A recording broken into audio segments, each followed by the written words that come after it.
Hello folks, it's Rever here, and I am back for another episode of Cutting This Grass Field. This is Field 31 on the Graziland map, and I am going to turn it into a bit of a soil mod experiment. Right now, this field is pretty close to what I consider like the perfect setup. And what I'm going to do is just keep cutting it until the yield doesn't go down any further. And I want to see exactly where that puts us. So that alone is going to take quite a bit of cutting. At each cut, I'll write down the amounts that I get, kind of like I've been doing with the Graziland series, but this time I'm just going to focus on this. I modded the map to get rid of most of the trees that were around this field. And in addition, I went and modified the game save so that it won't rain. So it's not going to rain until the 444th day, and I'll quit if it takes that long to figure out what I want to figure out. And what I'm trying to do is use this grass field, because it grows each day, to try to calculate exactly how much yield we get off of it. From everything I've looked at and understand, the bonuses to the grass won't be any different than the bonuses to the other fields.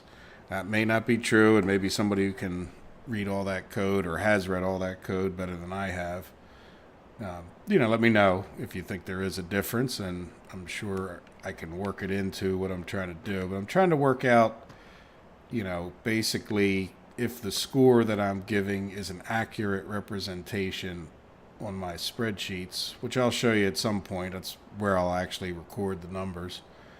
That will tell us exactly, not necessarily the yield, because every field you're going to do is going to be a different size, but it's going to make the score to where you'll know the percentage that you're getting versus what the yield would have been with no nutrients on it. So without further ado, I am going to hop into this guy, and I've copied over my course play courses, so most of this is going to be done with course play. First waypoint in there, and have him head out to the field and cut it. I did go into the editor and kind of looked at where the field corners are, and they're actually somewhere like out here, so it's not exactly, even if I tried to figure out the exact field size, it's not necessarily true. And I think I probably put him on the wrong kind of, let's do some field work. I need to drive on the field now because I leave tram lines. I probably should turn those off for the purposes of this video.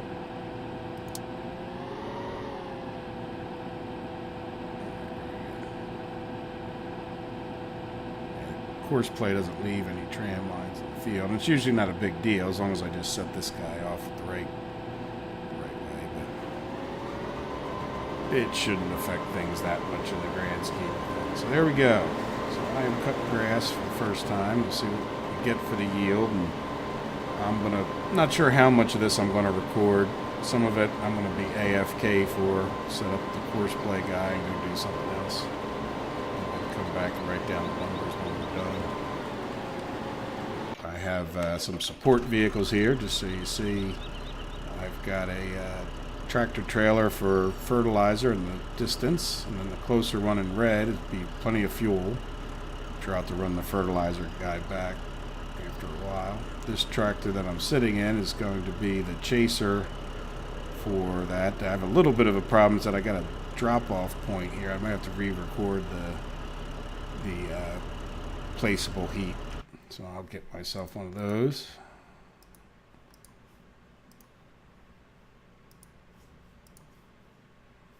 All right. Looks like a reasonably off the way spot, not in anybody else's place. All right, so now here's what I'm talking about. If I come into here and I have a course, other courses. Let's turn this on. See, my other course here is just not anywhere near where that need to be. So, here comes that. And that, I don't think there was anything wrong with it. It worked pretty well on the map.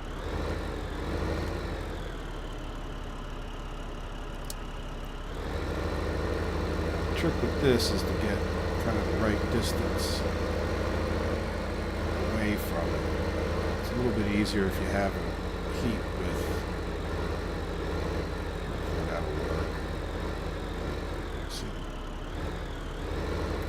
See, I didn't see a trigger point when I went by.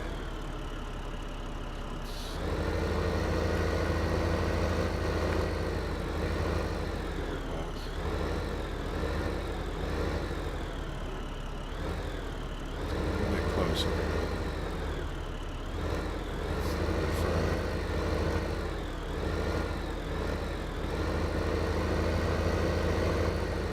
Why am I not seeing?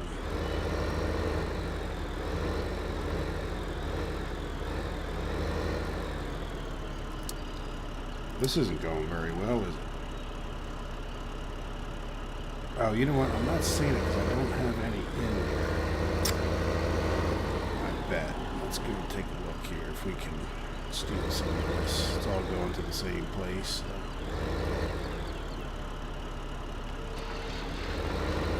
As a matter of fact, he doesn't collect this overly well. Now let's try this again, this time with a little bit in there to dump, and you might see where that trigger is. I don't think my first attempt was that bad. A little bit further this way.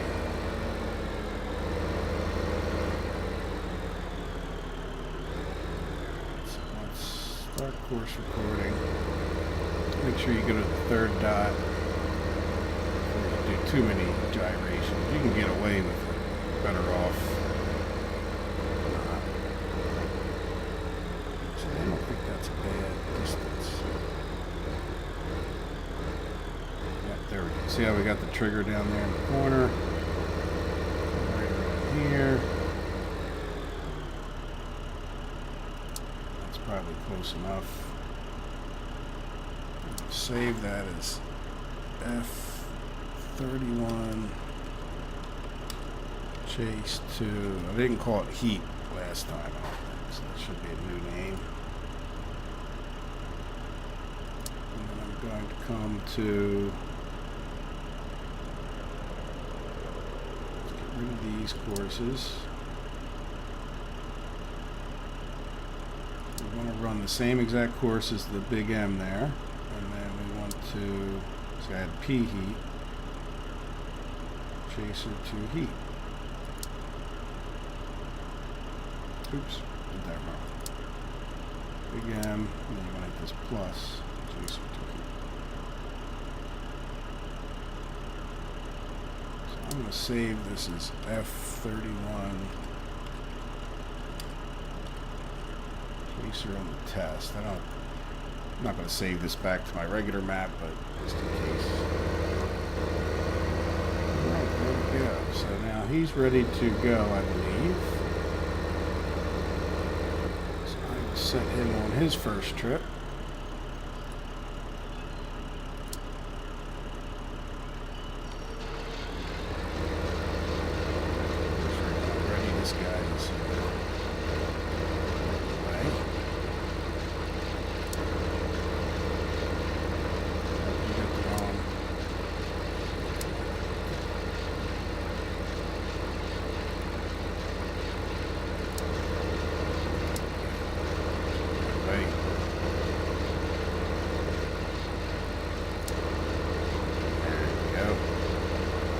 Alright, so I'm on my way to cutting this for the first of quite a few times. I'm expecting to cut this field about 6 or 8 times at least before we get down to the bottom of the barrel, so to speak. Nutrients and whatnot. So when I get another cutting done or something else happens, like I said, probably when I get to 0, I'll come back again, which means I'll cut the field a lot of times in the meantime. I'll have numbers for the people that care about numbers, and like I said, you'll see where I'm going with all this by the end of the video. Okay, take care.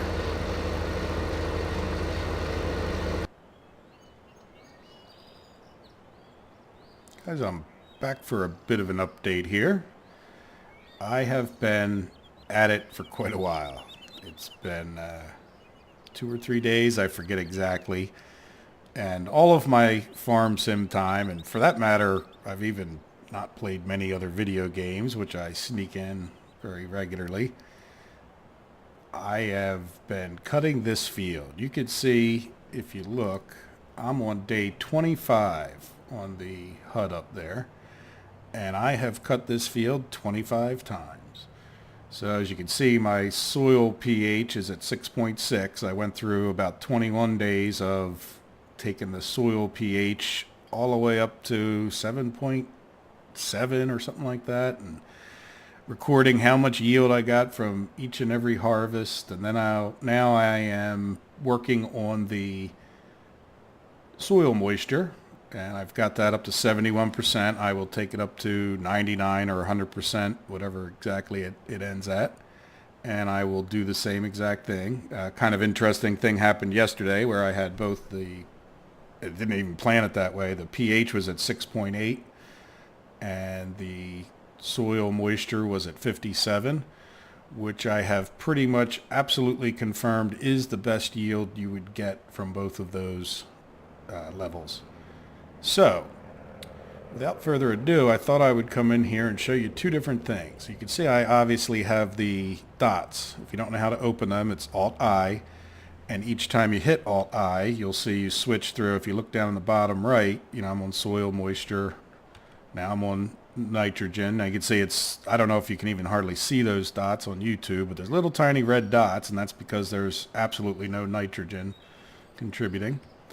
No PK, so they're not very exciting to look at.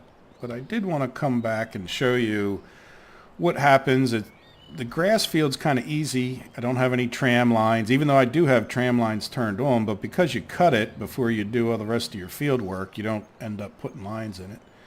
But as I approach the edge of the field, I just sort of wanted to show you this picture of the dots. And if you can see, you've got orange dots and red dots and yellow and even some green off in the distance, not just the green here. And then you've got that pink. You can see that the numbers down there have changed, even though I'm standing on an area that is all green. See, if you look all the way down this row, it's perfectly green. Now, I'm not sure how much averaging the soil mod does. Like, in other words, the fact that this is off, when I cut this little portion right here, is that pink or is that red? Whatever. I don't know how much difference it really makes, but depends on how exacting you are in life, if that matters to you. But I don't know of any way to keep this little dirt strip, even there's nothing growing on it, so it's different conditions. All these red dots are where the tram lines probably, that's where I run the most. I've driven over it. The grass has grown back after I rode over it, and you can see, like right here, there's probably a line going off this way. This is right where my tractor course is. So see, I'm probably coming right in through here a little bit more, running down the grass, causing it to regrow, and every time it grows. So if you let the grass field just sit there, once it hits its maximum growth stage, it doesn't keep using nutrients, and because there's no weeds can grow up in the grass. I haven't sprayed any herbicide. Grass does not grow weeds. Got that. There you go. So I just thought I'd show you. A lot of times, I show these dots and you can't really see the difference. One thing to note too is when you see these green dots, you're in the good. So notice these dots are very green and I'm at 72, 71, whatever you want to call it. This means you're good. Like, use this as good advice, so to speak. Like, the difference between 71 and 57 isn't so much, but the fact that they're both so green really is an indication that you're within a few percent of your maximum bonus. On this whole field where I may get a harvest of 100,000, the difference between 71 and 57 has been a couple thousand. You know, you're just not getting a huge amount of difference, 1, 2, 3% difference. And that's reflected in the spreadsheet where you can see the percent, you know, that score that I have previously has been a percent. And after doing this video, you'll see I'll make that more sophisticated. So let me show you what I've been doing in a nutshell. I have been coming in to here. Let me get rid of these dots for you. Oops. There we go. And starting this guy off at the first waypoint and letting him go. And then I usually take this guy after the other one gets far enough along, and I come right here and I use him to cut. I leave these lines up so I can get him started in the right place. And there we go. So once this other guy passes by, let's see. Actually, not once he passes by. I wait until these guys get to right about here on the mini-map, because if I don't, when I send him off, this other guy has a decent chance of catching up with him by the time he gets to the other end of the field. So this guy's doing his loop, you know, around the headland, and he runs into this guy. So I wait a bit, and there's really not that much hair. I could probably even wait longer. You know, but they both finish cutting in about the same ballpark. So that's worked out pretty well. I've got it down to a bit of a science after 24 days of doing it. This being the 25th, so I could probably start this guy up now, and he will go off and do his business. And then I usually jump into this guy, but I wait until the tractor is the big M. I wait until he is done doing his entire headland, and then he completes his first row. So I probably won't wait to show you that unless I talk long enough. Then I also have this guy who I bring over. And I start him on the nearest waypoint over here. So I'll leave him out of the way because I'll start that guy over there first. And then the same thing, once the first forage wagon gets up to about, you know, that road, I'll set this guy on his way. And the waiting, you know, to set these guys off does two things. It gives the mower enough of a chance to get ahead. They don't catch up to the mower. The mower does a good job of cutting fast enough to stay ahead of them. Plus, these guys usually end up having to unload, which slows them down further. So there you go. That's pretty much the routine. And then the last thing I'll do is in this case, I'll spray water again. And I will also probably could drag this guy over here. I have the spreader. I'd like to keep my soil pH at about normal. Now that I've done my entire experiment on the whole thing, I'll just do pH almost like I would normally on a map, and I'm going to hit that guy. Oops. So there you go. So that's really been my routine. It's been, you know, not as bad as you might think in some ways, and certainly I think I'm insane in other ways. It's quite a commitment to take on a project like this. But hey, you know, I've been curious enough to know for sure whether the numbers that I'm using are correct or not. And with the lack of, I mean, there's plenty of advice, and I found things to generally be true.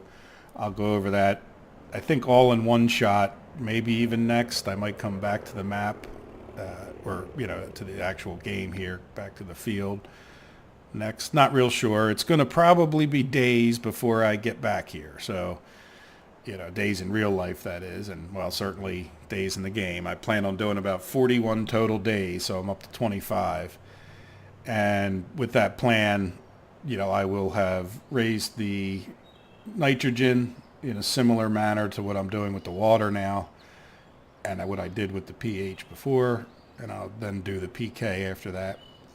And in the meantime, just trying to keep those other numbers in the ballpark, though it really doesn't matter. I'm finding out each of those numbers has an independent bonus that it seems to give to the map. So I will go over all of that for you mathematically / spreadsheet inclined people, and I might even make a simplified version of it. I will probably be redoing my entire spreadsheet. Not sure how much of any of that I'll show on video or not, but first I need to get done 16 more days of harvesting, and then I will get with you guys. All right, well, I'll see you guys in a couple days, which will probably be a couple seconds, but I will get back to harvesting. Oh, there we go. That guy got done his row. Let's get this guy started before the other guy. Oh, I did want to say one more thing before I wrap up this segment. Let me jump back to this guy. I took and saved the combination of these two courses. So one of them's just called Big M. You know, I follow the exact pattern that the mowers are following. And then the other one is the one, you kind of see it over there, you know, that actually takes me by the placeable heap. And it wouldn't matter whether it's a placeable heap or wherever you want to take your grass to. But I know this guy messed up. And so far, it has something to do with that course being saved together. I don't know. But he started just restarting from the very beginning after he dumped his first load. So I'm trying a bit of an experiment. You know, I know the course works 100% well, but it's like he went over there and he just never dumped, and then he keeps like driving around in circles. So I really didn't understand that. I'm trying to do it with the actual two combined courses, if you see what I mean down here, versus, where did I put it? F31 chaser test. So like, you know, when I did this one right here, he kept messing up when I tried to start him in the middle here. So that guy's down the other end. He's past this road. Probably, again, it doesn't matter too much as long as he doesn't run into him while he's doing the headland. And I'll get a little bit closer.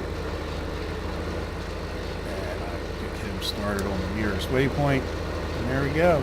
So I just wait till these guys are out of the way and get my spraying done. And I should be in, another day done. So I will talk to you shortly.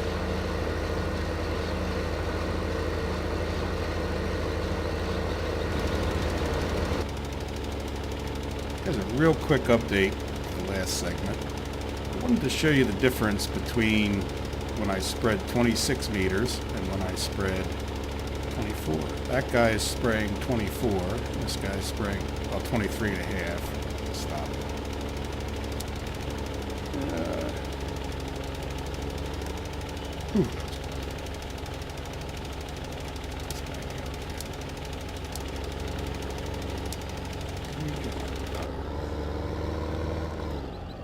Buddy. It's supposed to be a real quick update, not some long drawn out. I just messed that up, probably. Let's make sure I spread everything nice and evenly. No, I haven't been drinking. It's still early on Sunday morning. I don't really drink anyway.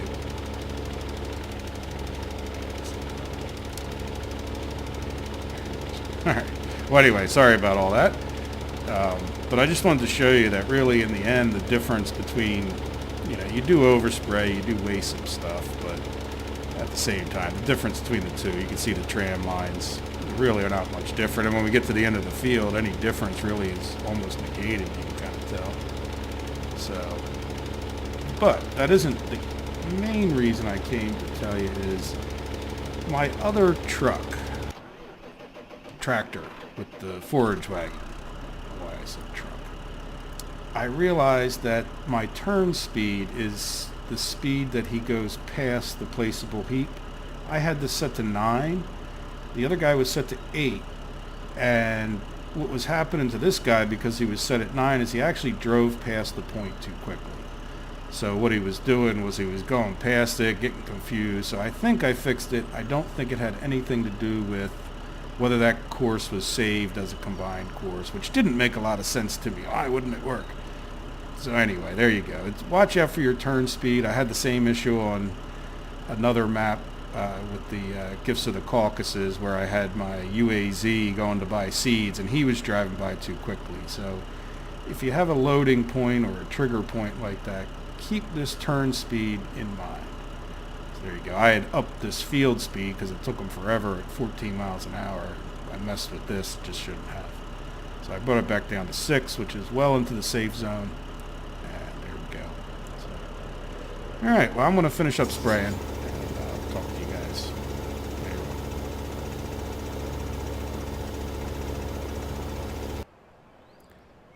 Well, if I knew what I know now a week ago, I could have probably saved myself a bunch of time. But I guess it's here nor there. I am day 43, which most of it's been fast forwarded. I did figure out that, it takes about a half hour to 45 minutes to cut this field each time. So you could probably appreciate how long I've been cutting this field. It's a little over a week in real life. One of the reasons I haven't put out a video until this one. But I got to this point where I started spraying some PK, and everything just fell apart on me as far as my little calculations were looking so good, and I was just kind of in the mode of wrapping it up and proving it out, and it just failed. So I sort of went back to the drawing board, given this far more thought than it probably ever deserved.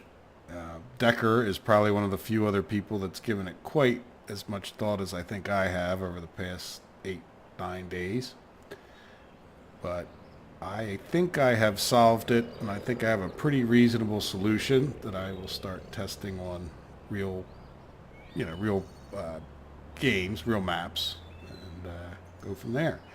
I think the best thing to do is take you over to the spreadsheet and show you the history of all the cuttings and kind of what I did. I'm going to glance over a lot of stuff. I'll get to the point hopefully fairly quickly, but it certainly will probably be easier to look at the numbers on the spreadsheet, and I'll give you a brief history of 43 times cutting the same grass field.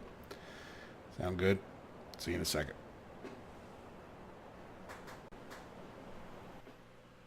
Here we are on the spreadsheet, and I just wanted to go over real quick. You can see what I did over 42 days.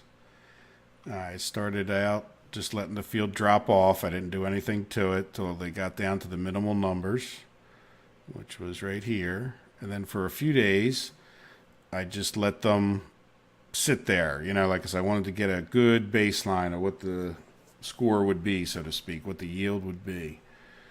And then I started spreading lime, and I brought my lime numbers up, fairly high, 7.7, high enough that I felt like I had a decent amount. Then I started spraying some water. Same idea there. I kept my pH up pretty much, but at the same time, raised the water all the way up to 99 or 100%, and then 100% is what it said. And then I slowly started to let the water drop off, and then I was spreading nitrogen, and everything was looking pretty good at this point.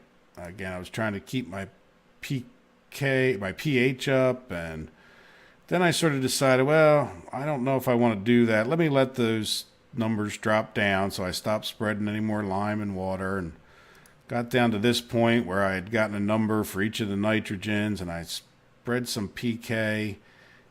And if you notice, all of these numbers dropped off to 0. Well, these last few numbers were just way off. Like this one was a little bit low, but this one was just off by 100,000. It was only 30,000 to start. So I realized something was wrong. I tried to adjust my formula. It didn't work.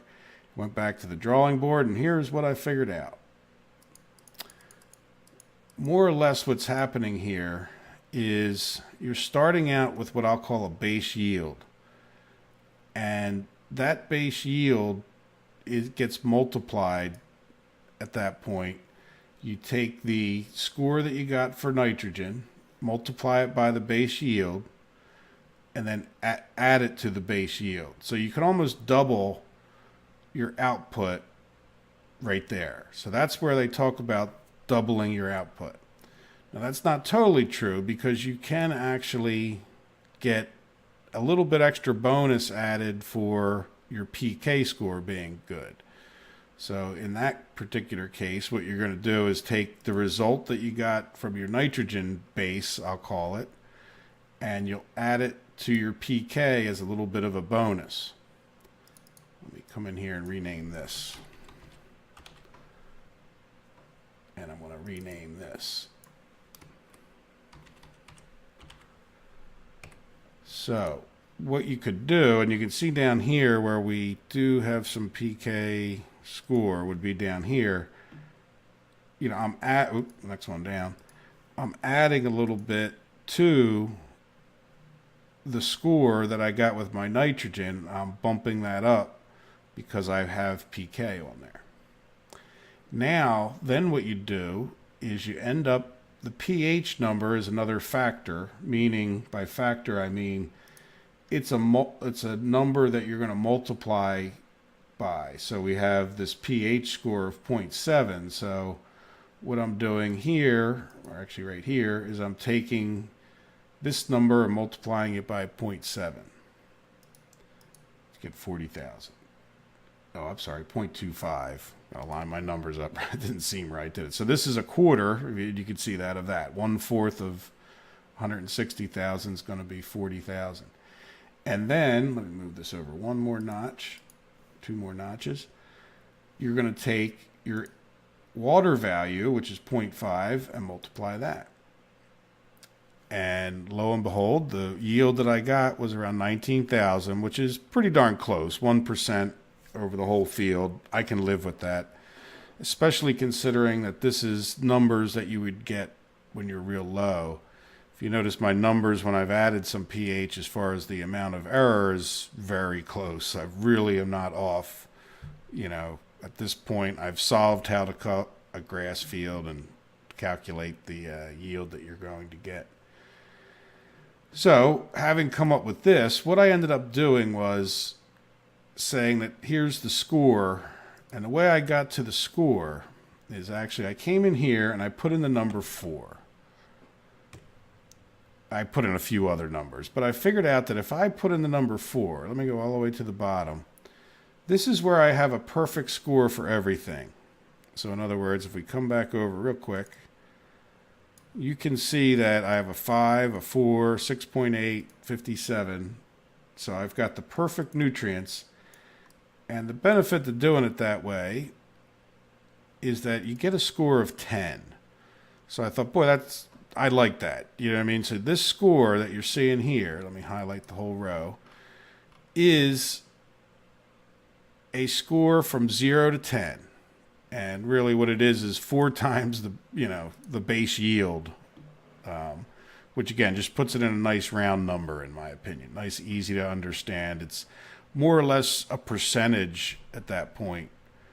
With 10 being the best, this would be, 11%. I guess it's not a percentage, but you get what I'm saying. This would be 44%. This would be 1.9%. At the end of the day, what that amounts to is, without leaving for that, what you can do is come in and put a base amount in here. Like I could put 160 back in there, and it will calculate out this number right here. So this is how much you're going to get for the yield. And again, I'll move back over a little bit. So if I put in this number here, just because I had a new column and I was messing with it, I ended up with a score of 64,066, pretty close. But when we came down here to when we actually have bigger numbers, for some reason it's spot on. What I ended up having to do, by the way, to even get this was going to be off further, but I ended up changing my pH yield to 0.25, or the factor I should call it, to 0.25. And once I did that, it actually readjusted this number back down slightly, and it matches up. So that's why that's in red. This is not Decker's original number, but for some reason, this works out a little better. I'm really not too concerned about it. It could also be that the water number is off. These are 0, so they're not adding anything for us. But these having a value, both of them could be off the same amount. Again, I'm really not worried because they represent 0. I've never had, here's the lines that they were on. I've never had I just don't leave the fields down this low.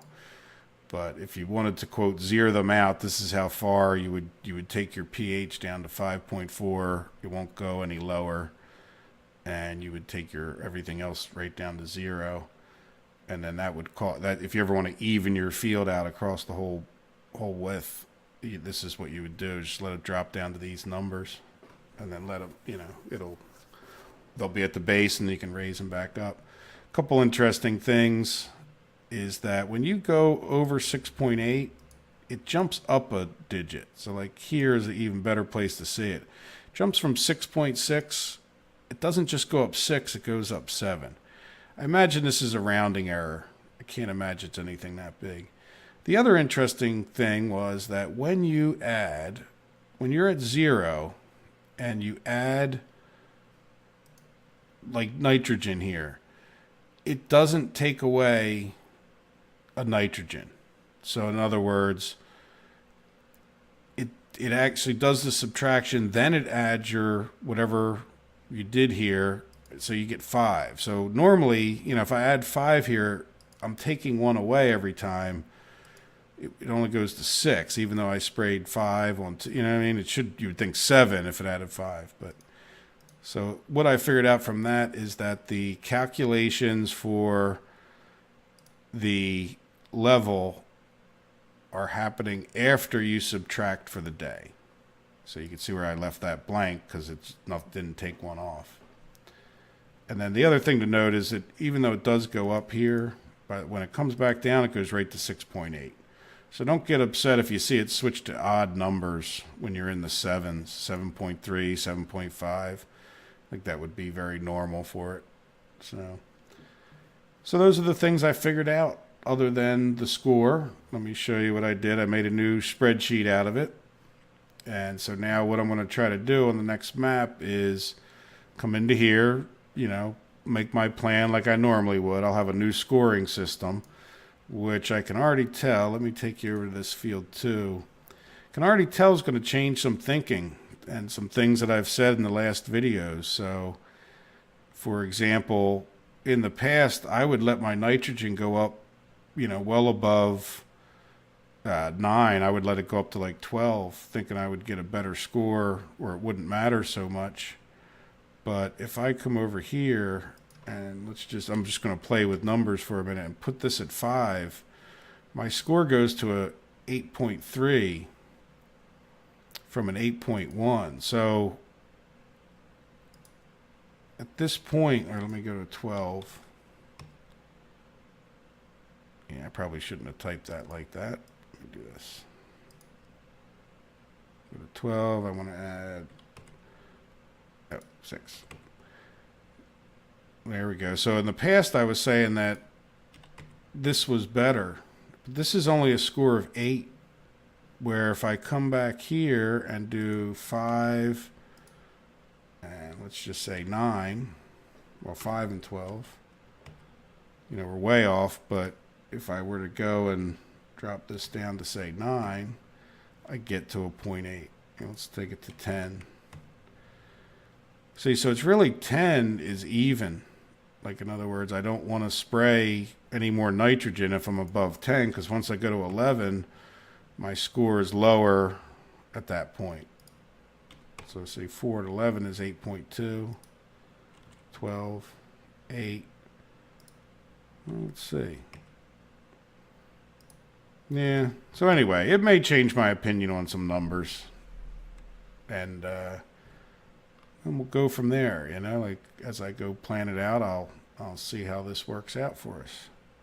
But the bottom line is I'll be very interested. Here's where I've got a spot for the base yield. This is what I would have actually harvested on this field, and this is the guess that it would have made. So you can see that's not true. I went and reverse engineered it. So in other words, what I did was I came in here and put in a number that made this number close to this one so that I could predict the next harvest, which I then figured out was corn. And it turns out I don't have 2 harvests at this point of the same fields on my Grazy Land Let's Play. So basically what I'm going to try to do is set up a field on the next map I play that is going to I'm going to do it multiple days in a row or multiple harvests in a row. And once I make this prediction, I want to see how close the next prediction is. But in the meantime, know that this score is more or less directly related to this yield. So if you see this go up a little bit, this yield is going to go up a little bit. You don't have to put anything in here. You still have a score, and that score is going to reflect that you get more or less crops, period. Doesn't matter. The yield, you know what I'm saying? The yield's going to be the yield. And the score directly affects the yield there. So there you go. Well, I'm going to call this dysfunctional episode and print it. It's been a while since I put up anything, so I would like to come back and explain some of this stuff a little bit better. But I think I will do that during one of my normal Let's Plays, and might have another special or two on the new spreadsheet itself, but be a little bit simpler and won't go into so many details. And I did glance over a lot. I mean, there's a whole grass field thing that I have going on here, and oh yeah, I probably could mention stage 2 bonus. So in other words, when you get only a partial, at least on the grazing land map, you get a partial yield, and then there's a actual bonus when you let it grow the second time. So what you have to kind of keep that in mind. So if you're cutting the second growth stage, you're going to get a better yield. And at this point, it seems like about 1.4%, somewhere in that ballpark. So with the perfect score of 10, we got this much on that field. If we had cut it during the first growth stage, we should expect to get this amount. So I made up this sheet for whatever grass fields I might have if I decide to play with it. I really don't usually worry too much about the grass fields as far as keeping track of all this stuff, because they follow such a routine. You just keep it as close as you can. But I'm curious to see how my predictions work out. So, all right, this time I'll really end the episode. I hope you guys enjoyed it, and I think I'm going to start a new map, and I am going to, start using my new sheet. See how it works out. New sheet for a new map. All right, guys, take care of yourselves. Have a good night. Bye-bye.